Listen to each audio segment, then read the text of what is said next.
What's up, everyone? This is Antoine Thomas here with another episode of Silver Lining TV, where we motivate and inspire people to create a better life through real estate. And today, I am joined again by an awesome guest. He is one of my business partners, also a real estate agent in the market, one of the best agents in the market, Mr. Scott Foltz. Welcome to the Hey. show, brother. Hey, thanks, man. Good. How are you doing? Man, I love my life, brother. So I am lovely today.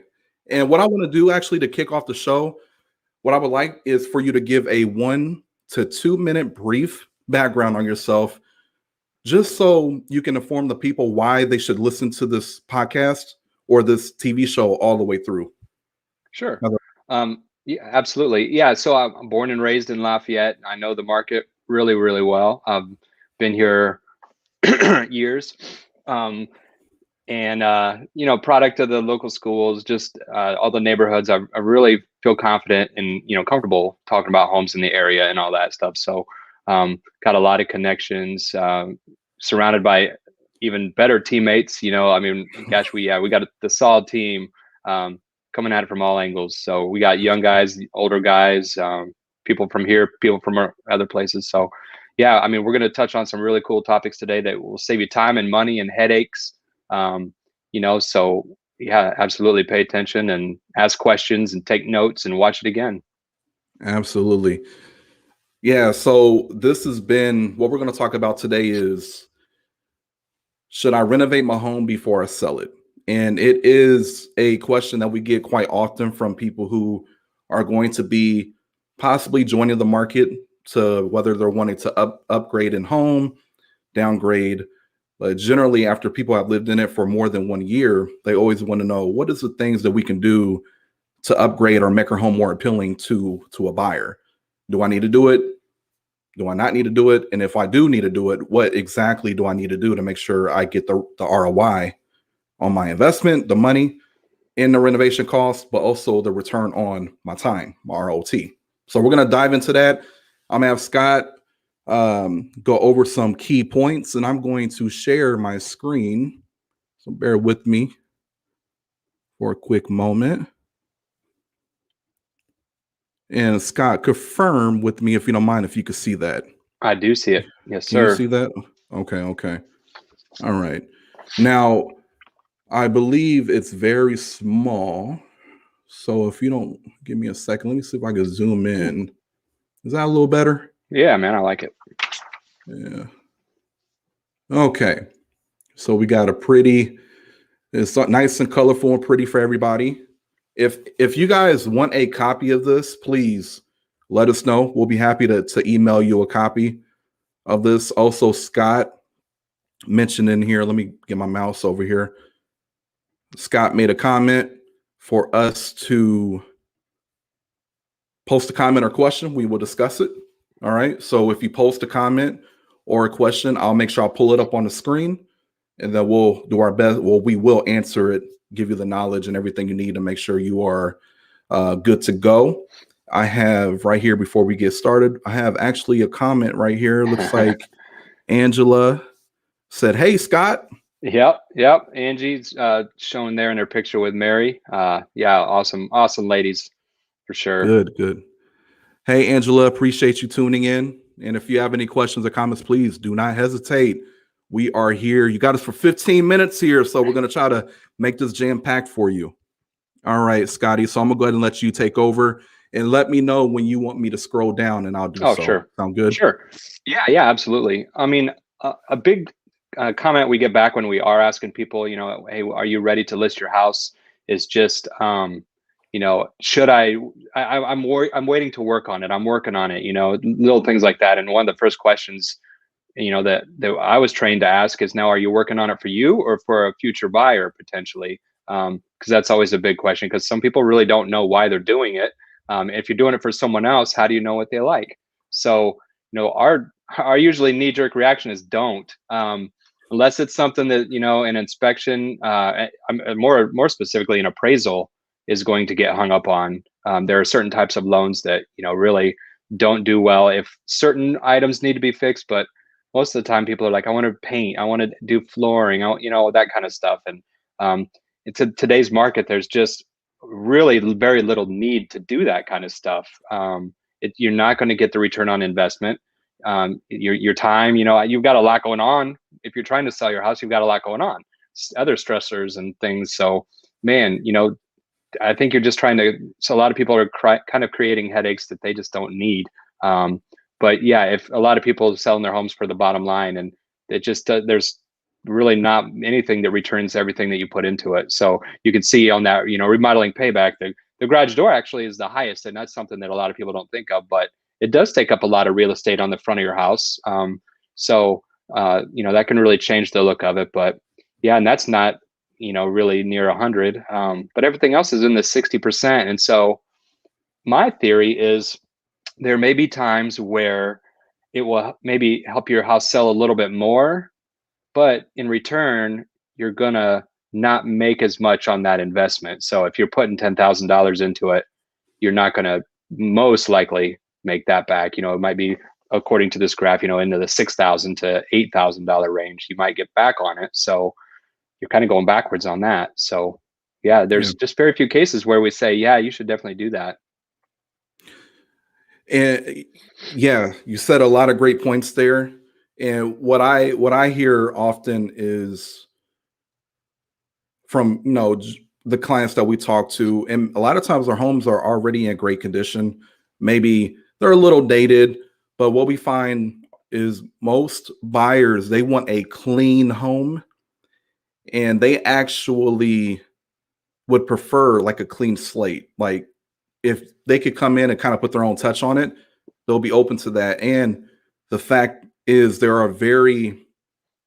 is a renovation loan available out there for buyers to be able to use it to do upgrades to the property. For example, let's say you as a seller, you don't want to put any money into the home. However, you know that the bathroom's a little outdated, kitchen's a little outdated, have some dogs, so probably need some new carpet. But we all understand, especially in these times, it costs a little more money today to be doing these updates, right? And yeah, homes have been appreciating and everything. So could you get that money back? However, there are loans that a buyer can use and come in and say, "Hey, I want to pick out what I want and have a contractor come in and do the work for me, and I don't have to pay an upfront cost for it. It will actually be rolled into the loan." So that for a seller is a good way to really avoid having to put any investment into it, whether it's your money or time. What do you think about that, Scotty? Yeah, absolutely. Like you had mentioned, it can come from the buyer side, and that's a lot easier typically in a seller situation where they think, well, I'd love to paint. First of all, you don't necessarily know what color scheme the people are going to want, Good and so point. if you spend the time and energy painting and money, they might come in and undo it totally, and so then you're both, out time and money. But it's just a lot easier if that is a really huge point to you. I would recommend, asking for a full price offer, but just putting in the notes, hey, what if we gave, a paint allowance or something? And then I know with me, if I have an allowance of money to go spend somewhere, I mean, it feels like a shopping spree kind of, Mm, someone's giving me this money to go do this. And if it's going to come out of your bottom line before you sell it or after you sell it, man, it's a lot easier to just come out, at the absolutely. sale. Absolutely. And Scotty, I'm going to have you answer Angela's question here. She said, as far as preparing a house for sale, we were told the house needs to be all beige so people can imagine it being their home. All beige. So Scotty, Um, what would you say to Angie? Well, I've not heard that. I've heard, people like neutral colors, but our house is kind of based on the beige, like the taupe right now. And we've been here 7 years, and I know the gray is all the rage now and everything. So I would still have a tough time painting it. Now, if your walls are teal or, fire engine red, um, Fire that's engine always a red. talking point. So yeah, if your house is something like that, you know, throw some primer on there or something. But I wouldn't go spending, $5,000 or $6,000 to paint a house, to try to get it all neutral. Because Mm, if you paint it all beige and the people come in and it's like, man, I was really hoping to get a gray house, gray with black and white trim and everything. Um, Yeah. man, yeah, certain couches don't look good with beige, so now they have to go get new furniture. So Mm. that's always a tricky That's a thing. good point. The small minor things, the micro things we tend to forget about, like what you just mentioned about, man, this don't even go with my couch or my whole setup I had in my current house. And no, that's a good point. Beige, I haven't heard of that really either. Generally, when you see homes that are beige, that is considered now outdated in a way. A lot of the browns and stuff like that are considered outdated. You'll see most people, if they're going for a neutral color, you generally will see a like a gray or a light blue, like a grayish blue color. But we appreciate the question. Yeah, Angie also mentioned yeah, love also it. this was back in '09, right before the market blew up. So we were told to get a storage unit and put the majority of a personal, I believe she personal Yep, items in it. Yep. yep, Yeah, Angie. And we tell people, and I'm sure Scott will attest to this, that when you are wanting to list a property, we always say, go ahead and declutter. It's always better to declutter. You you're putting a product on the market and you always want to make sure the product is in peak condition. So even down to the smell, even to the your kitchen cabinets or your bathroom cabinets, the countertops, everything being nice and clean. Try to get as much stuff off of it. Again, the more bare you can get it, the better. Okay. That don't mean you have to paint every room, but if you and a lot of people say, well, do I need to take pictures off the wall? I say no. Keep it up there. People can come in and see, oh yeah, this is where I'm gonna put my family photo, or this is where we could put our TV, or this is where we could do this, right? However, I also do mention that if you are going to be moving, if you're for sure going to list your home and you're going to be moving, you're going to be packing anyways. So if you're going to be packing in the meantime, go ahead and take the stuff off the wall. That's fine. But is it a deal breaker? Is a buyer going to come in and be like, oh my God, they're Purdue fans. I'm never going to live here because you got a photo of you in a Purdue sweater? It's going to be okay. I think it's a great time, even with decorations with the holidays. Keep the decorations up. I'm not saying right now because we're way past Christmas, but if it's Christmas time and you got all the decorations up, that's actually a great thing because it's a very homey feeling, right? It actually is great decorations for the house. And a lot of times people, I would prefer, hey, do you have some Christmas decorations? Because you ain't got nothing in this house, to kind of make it give a little more life to it. Does that make sense? So, Scott, do you have anything to add to that? yeah, absolutely. I like it to look lived in, to look like a house, a Yeah, home, for sure. You don't want a museum looking place, or but the personal effects. I know that does. That's a topic of contention for sure with some people. You wouldn't necessarily want to leave schedules up, maybe personal kid schedules or good point. that kind of stuff. But yeah, pictures, non super personal identifiable things. I like it. It does make it feel homey. But again, like you said, depending on what phase you're in, you're going to be packing it up anyway. So yeah, make it look like a home. Yeah, But you don't have to totally um, make it blah or what, you know. yeah. To, Yeah, either way, you'll be fine. Either way, just make yeah, sure everything is clean. It smells good in the house. And if you can do some type of landscaping, even during the wintertime, clean up a little bit outside, have everything decluttered in the house, you'll be golden. Well, let's hop back into the remodeling because I know we wanted to answer Angie's questions. Again, Angie, we appreciate the questions. And if we didn't answer it the way you wanted it to, just let us know. If you have another question, let us know. Scotty, let's go ahead and hop back yeah. into let's talk about the bathroom remodel and the kitchen remodel because I Oh know those yeah. are two big selling points. So, what generally would you tell somebody who actually has a kitchen and bathroom that's fairly decent? There's nothing wrong with it, Yeah. but what would you tell them? Man, it's funny that you say that because literally 5 minutes before I hopped on here, I was looking up some articles and stuff. And I did see, someone, I think it was even HGTV said that you're less likely to recoup your investment on a major kitchen or bathroom renovation. That typically something smaller, like more maintenance related, like new siding is going to actually Mm, recoup more money.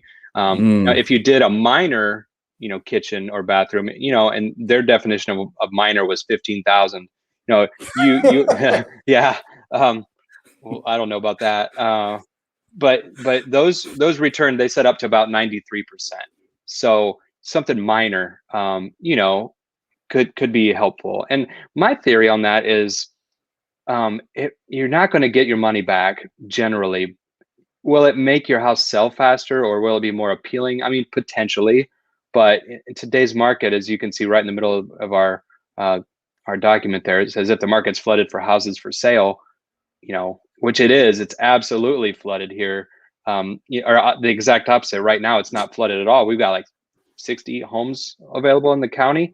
So we're at the opposite end of that, where, man, you just don't have to do anything.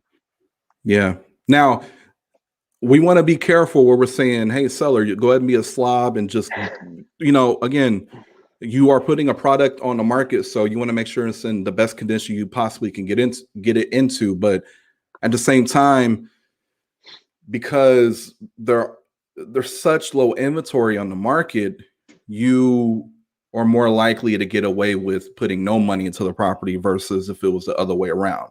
Yeah. Right. And I want to touch back on when you mentioned the minor updates to kitchen to bathroom. And I think I want to touch on too, throughout the whole house, the minor updates that you can do that are cost effective and in my opinion will get a pretty good return. And I can say the first one off the top of my head, light fixtures. Yeah. Updating light fixtures.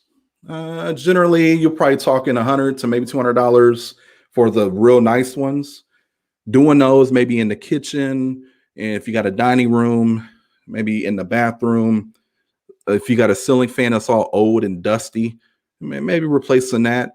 Those can actually go a long way. And generally speaking, compared to like bigger costs to a house, those are generally smaller costs, right? That could really go a long way. Scott, what else do you think they could do? Yeah, I mean, those are definitely good.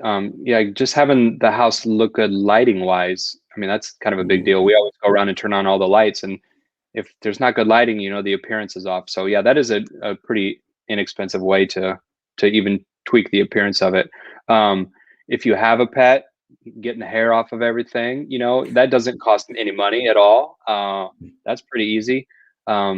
Outlet covers, things like that are so cheap. They're $1 a piece. If you want to go around and replace those, if they're dirty, or a lot of it is just cleaning and tidying up. You don't have to spend a lot of money and restructure things. Yeah, I would even add in there water faucets for the sinks and bathrooms. Those could be very helpful. You could even sometimes you can add, and I know window treatments like the blinds can be expensive, but if you want to avoid paying that extra money for that, maybe some curtains, maybe updating the curtains, maybe doing a power wash outside, right? These are little things that could really go a long way that do not require like a full renovation of your home. Now, if you want to take it a step further and you're like, you know what, I plan on selling in 2 years, and in this 2-year time, I don't know what the market is going to be like in 2 years. However, I want to enjoy the updates now for myself and my family. Okay, well, look at this list and a garage door. All right, that's something you can enjoy now and can also be great for the new buyer, right? The deck addition, I think is very important. I have a nice deck and I really enjoy my family time. I mean, we have dinner out on the deck and stuff like that. So it's very important. Roof is really one of the big things that during inspection, you can really, a lot of stress can come from inspections. And if you can get the major systems with the house working at peak condition, furnace, HVAC, roof, stuff like that, at least getting it checked out, that'd be important. But yeah, those are some things if you wanted to really spend the money, like the list says right here, it'll be worth it, especially if you're going to be in there for a couple more years before you sell. But if you're talking about selling like literally right now, most likely we're going to tell you to not do it, or at least let us come by before you spend any money. Let us look at it and we can kind of point out the things that you could do, how you can save money, and really what your ROI is. Because per home, we do a deep dive into, okay, homes are selling in this subdivision for this. You owe this. Yeah, it'd be worth it. For this person over here, it won't be worth it because there's not much equity there. Now the appreciation isn't as high, so on and so forth. High turnover rate, which generally means homes aren't selling for as much as maybe a lower turnover subdivision. So these are all little variables that we would make sure we go over with you to, save you time and money and stress. Angie has another one. Let's see. Angie, I want to say I appreciate your engagement today. Thank you. She asks, are you talking lamps or putting in track lighting, or what specifically with lighting? Go ahead, Scotty.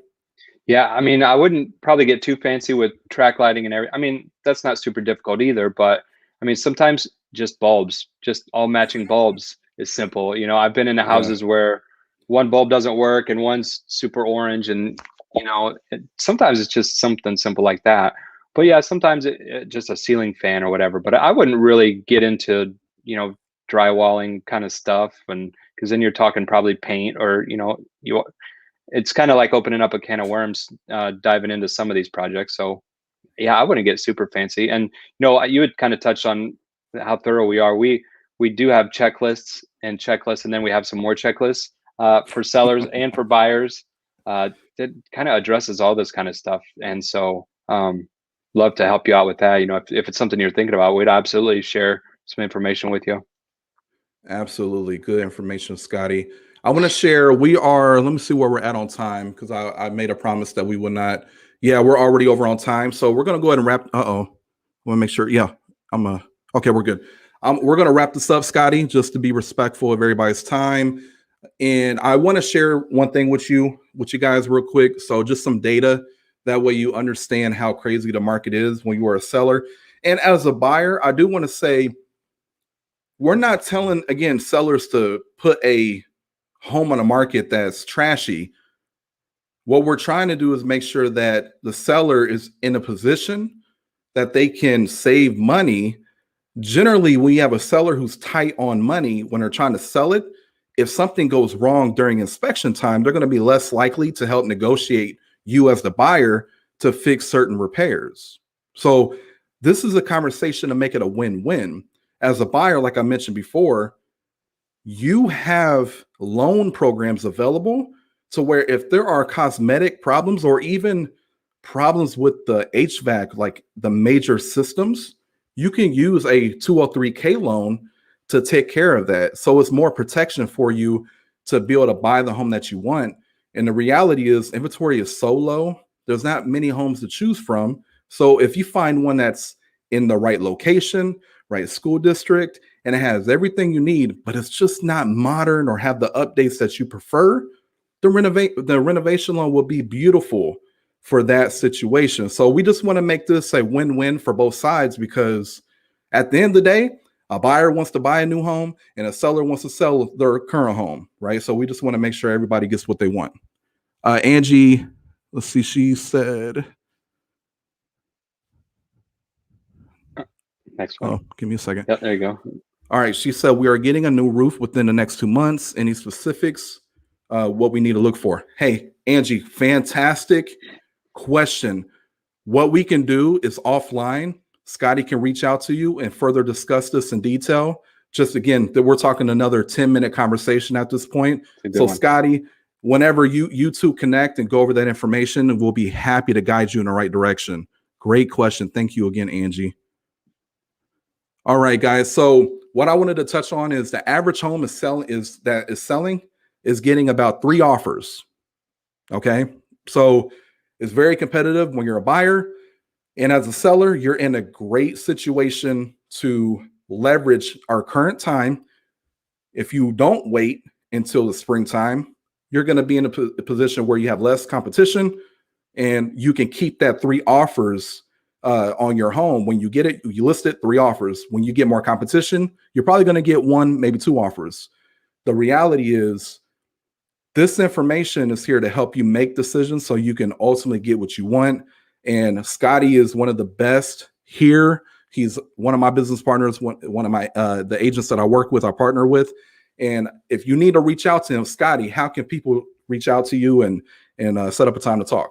Well, Angie's going to hunt me down. I see that. Oh man. So you call me at 765-427-2982. On Facebook, Scott Foltz, Silver Lining Real Estate Group page. You get us there. Email is scott@silverliningregroup.com. Fantastic. Thank you, Scotty. And for everybody, again, thank you for tuning in. Angie, appreciate you again with the great questions. This was very fun. We will be on next Wednesday at 1 p.m. And we are going to be doing this every week. You'll see Scott again. This is his second time on, and he's one of my favorite guests. So he'll probably be on again next week. We'll see. But if you have a specific topic you would like for us to talk about, questions you would like for us to answer prior to where you don't have to get on the live and be typing in the questions. If you already have one prior to next Wednesday, shoot it over to me. You can email me or not email me, message me on Facebook is going to be the best way to do it. And I'll be happy myself and my guests to answer it for you. We love you all. And I want to close with this. Our goal is to help you reach yours. So you guys have a beautiful day. Stay safe out there. Angie, you are very welcome. Have a beautiful day. And everybody take care. We'll see you soon.